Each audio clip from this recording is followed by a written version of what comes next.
Hello friends, welcome to our YouTube channel. आज के इस वीडियो में हम पढ़ने वाले हैं क्लास 12 फिजिक्स का चैप्टर नंबर 3 है विद्युत धारा। उसका बहुत ही इंपॉर्टेंट टॉपिक है अफवाह वेग या अनुगमन वेग किसे कहते हैं, इसका सूत्र क्या होता है और जो चालक में इलेक्ट्रॉन की गति कैसे होती है और गतिशीलता क्या होती है, ये सभी इंपॉर्टेंट टॉपिक हम इस वीडियो में पढ़ने वाले हैं। इसलिए इस वीडियो को पूरा जरूर देखना।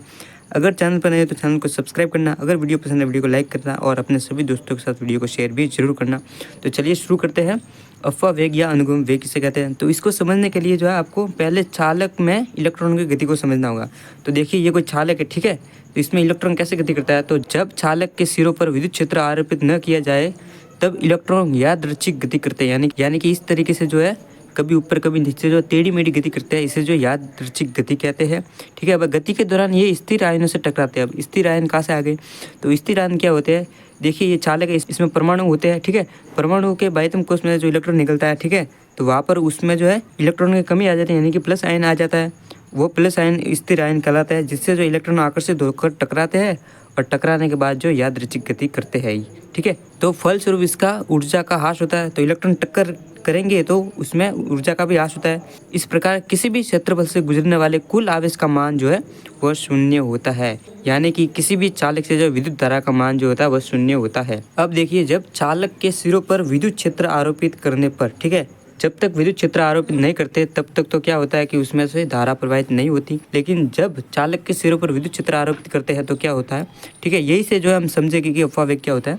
तो देखिए ये चालक था, ठीक है। अब जो है इसे बैटरी से जोड़ दिया गया है, ठीक है। तो विद्युत क्षेत्र प्लस से माइनस की ओर इस तरफ बहेगा। अब जो इलेक्ट्रॉन जो है, हमें पता है कि विद्युत क्षेत्र बहता है तब इलेक्ट्रॉन जो है विद्युत क्षेत्र के विपरीत दिशा में गति करते हैं।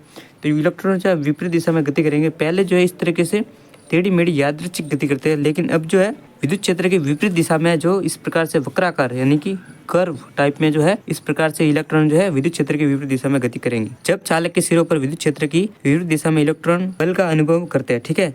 तो ये जो है विपरीत क्षेत्र में जो है गति क्यों करते हैं, क्योंकि जो विद्युत क्षेत्र के द्वारा जो है इन पर जो है बल लगता है, जिस कारण से ये विद्युत क्षेत्र की विपरीत दिशा में गति करते हैं। तो ये बल का मान क्या होता है, ठीक है। तो बल सदिश राशि है, तो सदिश F बराबर क्या होगा, माइनस, हमें पता है कि F बराबर क्या होता है, क्यू ई होता है। यहाँ पर क्यू आवेश, आवेश क्या है, इलेक्ट्रॉन है, तो यहाँ पर F बराबर क्या हो जाएगा, minus Q E. Minus Q है क्योंकि ये विद्युत क्षेत्र की विपरीत दिशा में लग रहा है बल, इसलिए माइनस आएगा। तो हमें पता है कि F बराबर क्या होता है, एम ए होता है, तो यहाँ पर जो है एम ए लिख देंगे, तो बराबर में आएगा माइनस ई और ये ई विद्युत क्षेत्र। तो यहाँ से जो हम ये एक सदिश राशि है, तो ए बराबर क्या होगा, ये क्या है, त्वरण है, त्वरण बराबर आएगा माइनस ई अपॉन एम। अगर हम यहाँ पर से सदिश ऊपर से हटा देंगे तो यहाँ से माइनस भी हट जाएगा, ठीक है। तो ये माइनस क्यों है, क्योंकि हमें यहाँ पर दिशा विद्युत क्षेत्र के विपरीत है, इसलिए यहाँ पर माइनस आया है। अब किंतु गति के दौरान इलेक्ट्रॉन जो है स्थिर आयनों से भी टकराते हैं। अब जो गति करते रहते हैं विपरीत दिशा में, लेकिन जो है स्थिर आयन होते हैं उससे भी जो इलेक्ट्रॉन टकराते रहते हैं, ठीक है। फलस्वरूप इसका औसत त्वरण शून्य हो जाता है, यानी कि उसमें त्वरण जो है औसत त्वरण शून्य हो जाता है। टक्कर के बाद जो है वो एक नियत गति से जो है टकराते रहते हैं, इसलिए ये औसत बराबर 0 होता है। अब आगे अब देखते हैं अनुगमन या अफवाह वेग, जिसे अंग्रेजी में ड्रिफ्ट वेलोसिटी कहते हैं, और इसे जो है VD से दर्शाते हैं। ये एक सदिश राशि होती है, ठीक है। अब देखिए, तो अनुगमन वेग किसे कहते हैं, तो जब चालक पर विद्युत क्षेत्र आरोपित किया जाता है तब इलेक्ट्रॉन विद्युत क्षेत्र की विपरीत दिशा में जिस नियत वेग से गति करते हैं उसे अफवाह वेग कहते हैं, ठीक है। तो ये हो गई अफवाह वेग की परिभाषा। अब इसका सूत्र व्युत्पन्न कैसे करेंगे, तो पहले समझ लेते हैं। देखिए ये कोई चालक था, ठीक है। अब जो है इसका विद्युत क्षेत्र इस तरफ प्लस से माइनस की ओर। अब यहाँ पर जो इलेक्ट्रॉन थे इस विद्युत क्षेत्र की विपरीत दिशा में गति करेंगे, इसी को क्या कहते हैं, अफवाह वेग। अफवाह वेग का सूत्र व्युत्पन्न करने के लिए क्या करना पड़ेगा, तो सबसे पहले हमें जानना पड़ेगा विश्रांति काल, ठीक है। विश्रांति काल क्या होता है, तो दो क्रमागत टक्करों के मध्य लगा समय, यानी कि जो इलेक्ट्रॉन आपस में टकराते हैं, तो एक इलेक्ट्रॉन दूसरे इलेक्ट्रॉन से टकराते हैं, तब तक उन दोनों के टक्कर के मध्य जो कितना समय लगता है उसे क्या कहते हैं, विश्रांति काल। इसे इस प्रकार से टो से दर्शाते हैं, ये आपको याद रखना है। अब देखिए अफवाह वेग VD की गणना कैसे करेंगे, तो गति के प्रथम समीकरण क्या था, V बराबर U प्लस AT। U क्या है, यहाँ पर इलेक्ट्रॉनों का प्रारंभ में वेग, प्रारंभ इलेक्ट्रॉन स्थिर अवस्था में होता है, ठीक है। तो VD बराबर क्या होगा, या वेग है, हमें अफवाह वेग ज्ञात करना है, तो वेग तो क्या होगा, V बराबर क्या होगा VD। तो V की जगह क्या लिख देंगे VD, और U प्रारंभ में वेग क्या है 0।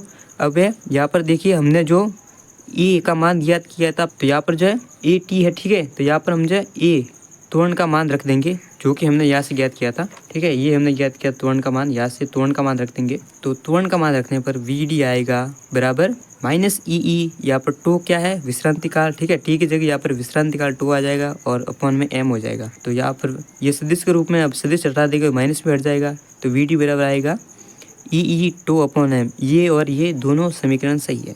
अब यहाँ से जो हम क्या करेंगे, गतिशीलता का मान ज्ञात करेंगे। तो देखिए, तो यहाँ से VD समानुपाती किसके है, ई के। तो यहाँ से VD बराबर समानुपाती निशान हटाएंगे तो यहाँ पर म्यू आ जाएगा और म्यू ई हो जाएगा VD बराबर।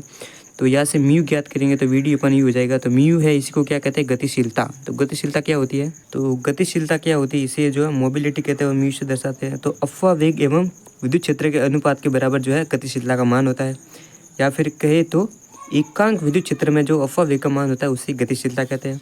अब इसका सूत्र होता है VD अपन ई होता है। ठीक है, यहाँ पर जो है हम क्या कर देंगे, VD अफवा वेग का मान रख देंगे। तो यहाँ पर म्यू बराबर जो है ई टो अपॉन m आ जाएगा। तो इसका मात्रक क्या होगा, मात्रक होगा ई से कूलम और टो से सेकंड और m से अपॉन में किलोग्राम। इसे जो मीटर स्क्वायर बटा वोल्ट सेकंड भी लिख सकते हैं। ठीक है, ये दोनों जो है मात्रक सही है। अब एक बात ध्यान रखने की, सामान्यतः अफवा वेग का मान जो है 0.1 mm प्रति सेकंड होता है। अब जो है अफवा वेग एवं विद्युत विभवांतर यानी वोल्टता में संबंध क्या होता है, तो ई बराबर हमें पता है V/L होता है। तो यहाँ से जो हम अफवा वेग के मान में जो है हम ई बराबर V/L लिख लेंगे। तो अफवा वेग का मान आएगा ई टो V/mL। ठीक है, यही अफवा वेग और विद्युत विभव या विभवांतर में वोल्टता में संबंध है। तो आज के वीडियो में इतना ही। आई होप आपको वीडियो पसंद आएगा। अगर वीडियो पसंद है वीडियो को लाइक कीजिए। ऐसे इंपॉर्टेंट वीडियो देखना चाहते हैं तो चैनल को सब्सक्राइब भी जरूर करें। मिलते हैं नेक्स्ट वीडियो में। Thanks for watching.